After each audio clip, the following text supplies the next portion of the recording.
Hello everyone, WBP কনস্টেবলের বড় দুর্নীতি, যে টপিকটা কিন্তু তোমাদের বারবার মাথা যন্ত্রণার কারণ হয়ে দাঁড়াচ্ছে, সেই টপিকটা হচ্ছে কি ডাব্লিউবিপি কনস্টেবল নিয়োগ।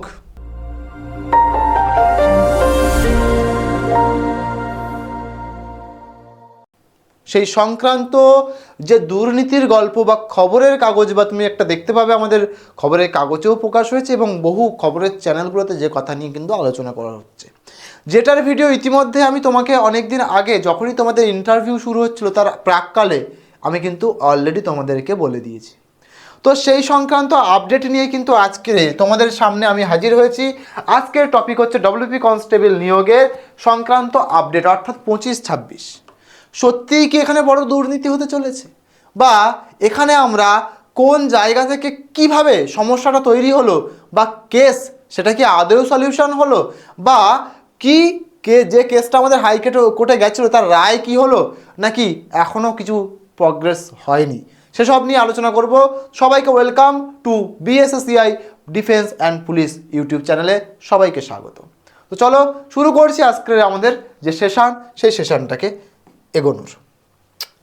তুমি যদি ভালো করে একটু খেয়াল করো, এইখানটায় আমাদের সবচেয়ে যে ব্যাপারটা সেটা কিন্তু চলছে ডাব্লিউবিপি কনস্টেবল নিয়োগ 24-25-এর যে ফর্ম ফিল আপটা হয়েছিল, যেটার কিন্তু রিক্রুটমেন্ট খুব শীঘ্রই হতে চলেছে, তার সর্বশেষ আপডেট হচ্ছে বা আইনি যে পরিস্থিতি সেটা কি, সেটা নিয়ে কিন্তু আজকে আমরা আলোচনা করব।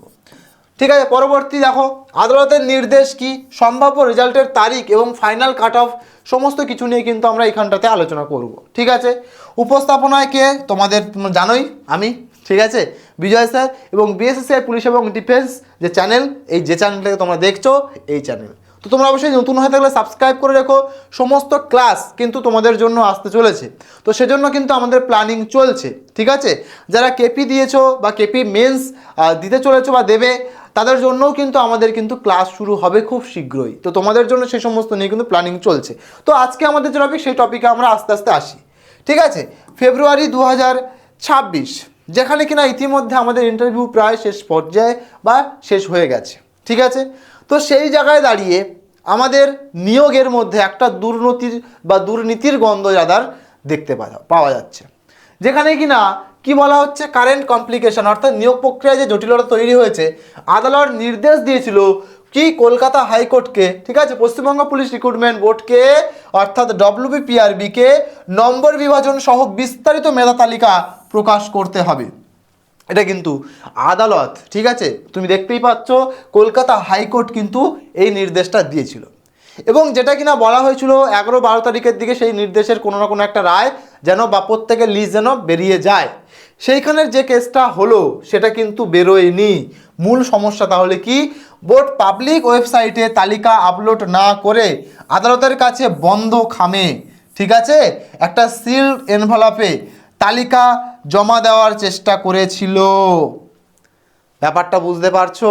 ঠিক আছে, কি করেছে ডাব্লিউবিপিআরবি, কি করেছে, তাদের ওয়েবসাইটে প্রত্যেকের নম্বর যে যা পেয়েছে সেটাকে আপলোড করার পরিবর্তে একটা খামের মধ্যে করে আদালতকে সেটা কিন্তু জমা দেওয়ার পরিকল্পনা বা চেষ্টা করেছিল। ঠিক আছে, বিচার বিভাগের প্রতিক্রিয়া কি তাতে?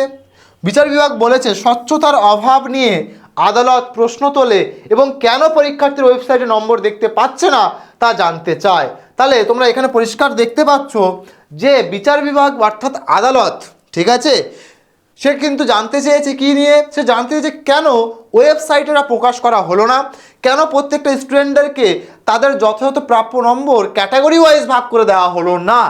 এটা নিয়ে কিন্তু আদালত সরাসরি তাদেরকে কিন্তু প্রশ্ন তুলেছে বা প্রশ্নচিহ্ন হাজির করেছে।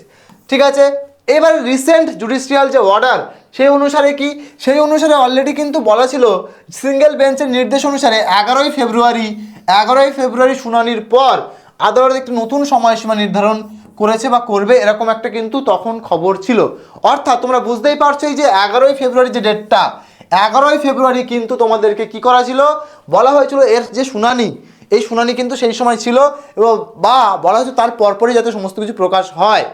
সেই জায়গায় দাঁড়িয়ে তালিকা প্রকাশের জন্য একটা কিন্তু শেষ তারিখ তারা মেনশন করেছে, যে তারিখটা তোমরা বোর্ডে দেখতেই পারছো 18ই ফেব্রুয়ারি।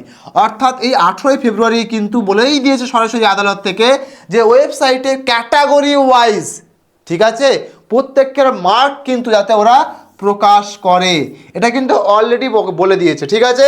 তো 2024 সালের নিয়োগের বিজ্ঞপ্তির অধীনে বাছাই করা সমস্ত প্রার্থীর ক্যাটাগরি এবং প্রাপ্ত নম্বর ভিত্তিক তালিকা প্রকাশ করতে হবে, যেটা বললাম এতক্ষণ ধরে তোমাদেরকে। ক্যাটাগরি নিয়ে যে সমস্যাটা বা টালবাহানা চলছিল বা যেটা নিয়ে কেসটা করা হয়েছে রাদার, সেটা নিয়েই তোমার ক্যাটাগরি ওয়াইজ প্রাপ্ত নম্বর তালিকা প্রকাশ করতে হবে ওয়েবসাইটে, কার? WBPRBর। এটা কিন্তু বলে দেওয়া হয়েছে পুরো আদালত বা হাইকোর্ট থেকে, ঠিক আছে। পরবর্তী দেখো, এবারে ব্যাপারটা হচ্ছে বিস্তারিত তালিকা প্রকাশ তাহলে কবে, তোমরা অলরেডি বুঝে গেছো 18ই ফেব্রুয়ারি, তাই তো? তোমরা 26-এর মধ্যে ফাইনাল রেজাল্ট কবে দেবে বলে তোমার মনে হচ্ছে? তো বাবু বলে রাখি, ফাইনাল রেজাল্ট সম্ভাব্য 25 তারিখ থেকে 28 তারিখের মধ্যে, 28 অর্থাৎ ফেব্রুয়ারি, ঠিক আছে। 25 তারিখ থেকে 28শে ফেব্রুয়ারির মধ্যে কিন্তু তোমার সম্ভাব্য যে রেজাল্ট, মানে সমস্ত কিছু জটিলতা যা আছে সমস্ত কিন্তু পাবলিশ হয়ে যাবে, এটুকু কিন্তু WBPRB বা হাইকোর্ট বলার পরে সমস্ত কিছু মনে হচ্ছে। ফাইনাল জয়েনিং কবে হবে স্যার? তাহলে বাবু বলে দিই এই জায়গাটা থেকে, ফাইনাল জয়েনিং যেটা দেখতে পাচ্ছ তুমি 20 অর্থাৎ মার্চের 20 থেকে, আমি বলে দিচ্ছি মার্চের 20 থেকে 22শে মার্চ পর্যন্ত, মার্চের 20 থেকে 22শে মার্চ পর্যন্ত কিন্তু তোমরা ফাইনাল যে জয়েনিং সেটা কিন্তু তোমরা পেয়ে যাবে। তাহলে ফাইনাল জয়েনিং কবে হবে? 22শে মার্চ থেকে তোমার মানে 20 অর্থাৎ 20শে মার্চ থেকে 22শে মার্চ পর্যন্ত, ঠিক আছে। তো এই যে তারিখগুলো, অর্থাৎ তোমাকে নজর রাখতে হবে 18ই ফেব্রুয়ারির দিকে, ঠিক আছে। আদালতের নির্দেশ অনুসারে দেখা যাক WBPRB কতটা নড়ে চড়ে সঠিকভাবে তাদের ওয়েবসাইটে সবার জন্য কিন্তু আপলোড করে দিচ্ছে, ঠিক আছে। তো তোমাদের উদ্দেশ্যে বলে রাখি সম্ভাব্য কাট অফ কী, সম্ভাব্য কাট অফ নিয়ে কিন্তু ইতিমধ্যে আমি অলরেডি ভিডিও বানিয়ে দিয়েছিলাম তোমাদেরকে বা তোমাদের উদ্দেশ্যে। তো তবুও বলে রাখি এই জায়গাটায় দাঁড়িয়ে ফাইনাল যে কাট অফ, ঠিক আছে, সমস্ত কিছু তোমাদের যেহেতু ইন্টারভিউটিও হয়ে গেছে, তার পরবর্তীতে সম্ভাব্য কাট অফ তুমি যদি বলো তাহলে ইউআর অর্থাৎ তোমরা বুঝতেই পারছো আনরিজার্ভ ক্যাটাগরি, ঠিক আছে। তো আনরিজার্ভ ক্যাটাগরি কাট অফ কত যেতে পারে? আনরিজার্ভ ক্যাটাগরির কাট অফ যেতে পারে 57 থেকে 59, 57 থেকে 59, অর্থাৎ তুমি বুঝতেই পারছো 57 থেকে 59 কিন্তু ইউআর ক্যাটাগরির কাট অফ যেতে চলেছে, ঠিক আছে, সম্ভাব্য, ঠিক আছে, বা এটা অনুমান, প্রেডিকশন রাদার। পরবর্তী এসটিদের তাহলে স্যার কত যাবে? এসটিদের কাট অফ কিন্তু একটু কম, অর্থাৎ সমস্ত ইন্টারভিউটিউ সমস্ত কিছু ধরে অ্যাডিশন হয়ে তোমার কিন্তু কাট অফ যেতে চলেছে 49, ঠিক আছে। আচ্ছা 47 to 49, 47 to 49, ওকে, 47 to 49 সমস্ত কিছু ধরে কাট অফ কিন্তু এরকম যেতে চলেছে।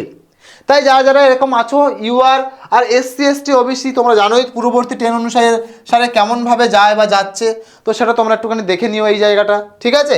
তো আশা করছি বোঝা গেল। এই যে তুমি SC বা SC বা OBCর বলো, তোমাকে আমি ছোটো করে একটু তাও বলে দিই, এইখানটায় তুমি তাদের কাট অফ হিসেবে ধরতে পারো এই যে তোমার 51 থেকে 53, এটা তুমি ধরতে পারো এদের কাট অফ যাবে, ঠিক আছে। তাহলে কাট অফ কী যাবে? SC OBCদের বলে দিলাম, STর বলে দিলাম এবং URের বলে দিলাম। ফাইনাল কাট অফ কিন্তু ফাইনাল কাট অফ, ঠিক আছে, ফাইনাল কাট অফ এত যাবে বা যেতে পারে, ঠিক আছে। তো তোমরা দেখে নিও, ঠিক আছে। EWS তোমরা এটা জানো সার্টিফিকেট জমা পড়ে কোনো সমস্ত জটিলতা আছে, তাই এগুলো কিন্তু বাড়তেও পারে, ঠিক আছে। তো এদের EWSটা একটুখানি কিন্তু বাড়তে পারে, তো সেটার দিকেও নজর রাখতে হবে। চলো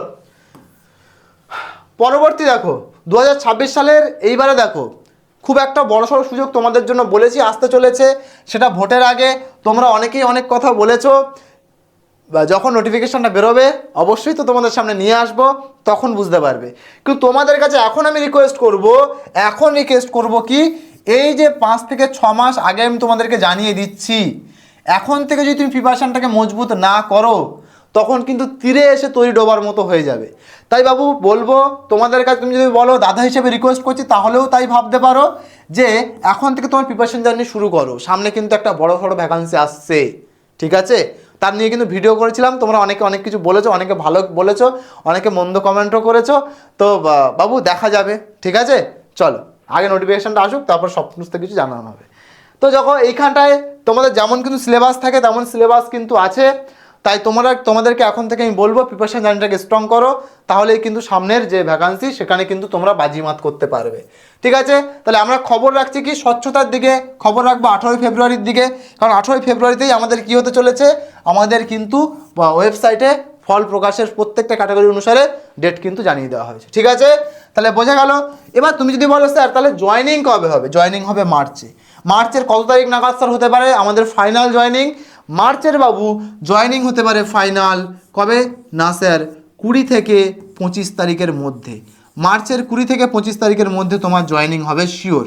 ঠিক আছে, এটুকু তুমি ধরে রাখতে পারো। ঠিক আছে, শিওর বলছে অন্য কিছু ভেবো না, এটুকু তুমি ধরে টেন্টেটিভ যাকে বলে। ঠিক আছে, টেন্টেটিভ 20 থেকে 25 তারিখের মধ্যে। ঠিক আছে, সমস্ত ফর্মালিটি প্রয়োজন নথিপত্র তোমাদের কি করতে হবে, তার জন্য প্রয়োজনে গুছিয়ে রাখতে হবে। তার মানে তোমাদের জয়েনিংয়ের সময় যা যা লাগবে সমস্ত কাগজপত্র তোমার রেডি রাখবে। মার্চের কিন্তু এরকম 20 থেকে 25 তারিখের মধ্যে তোমার জয়েনিং আসবে। ওকে, তাহলে আশা করছি বোঝা গেল। ঠিক আছে, তো তার জন্য কি করতে হবে, আরও এরকম সমস্ত কিছুর জন্য অর্থাৎ ইনস্ট্যান্ট সমস্ত ঘটনা বা পুলিশ রিক্রুটমেন্ট সম্বন্ধে কী হলো এরকম যে তথ্যগুলো তুলে ধরলাম বা কাট অফ রিলেটেড যে কিছু বলে দিলাম, এরকম আরও বা প্রতিদিন যে টপিক আছে পুলিশের সেই রিলেটেড ক্লাস পাওয়ার জন্য চ্যানেলটাকে একটু সাবস্ক্রাইব করে সাথে থাকতে হবে আমাদের, তাই না? তাহলে সাবস্ক্রাইব করে দিও বিএসএসসি পুলিশ অ্যান্ড ডিফেন্স চ্যানেলটাকে। ঠিক আছে, তোমার মনে যদি কোনো কোশ্চেন থাকে কমেন্ট সেকশন সেটা জানিও, আমি সেটা নিয়ে অবশ্যই তোমাদেরকে আনসার দেওয়ার চেষ্টা করবো বা ভিডিওর মাধ্যমে তোমাদের সামনে চলে আসবো। কি বললাম বোঝা গেল? এবারে ডব্লিউপি কনস্টেবলের রেজাল্ট ডেট বা আপডেট আরও যদি তোমরা পেতে চাও, যতটা আমাদের কাছে আসবে সমস্ত নিয়ে কিন্তু হাজির হয়ে যাবো। ওকে, তো চলো আজ এই ভিডিওর মাধ্যমে তোমাদের সামনে এটুকুই ছিল। কেমন লাগলো ভিডিওটা জানাতে ভুলবে না, বা তোমাদের কোনটা কোয়ারিজ, যদি কোনো কোয়ারিজ থাকে সেটা অবশ্যই কমেন্ট সেকশনে জানাও, আমি তোমাদের সেই কোয়ারিজের আনসার করব বা উত্তর দেওয়ার চেষ্টা করব বা ভিডিওর মাধ্যমে তোমাদের সামনে হাজির করব। ওকে, চলো সবাই ভালো থেকো, সুস্থ থেকো, সাবধানে থেকো, দেখা হচ্ছে পরবর্তী কোনো ভিডিওর মাধ্যমে। Till then bye bye, stay happy, stay healthy, thank you so much, wish you all the best.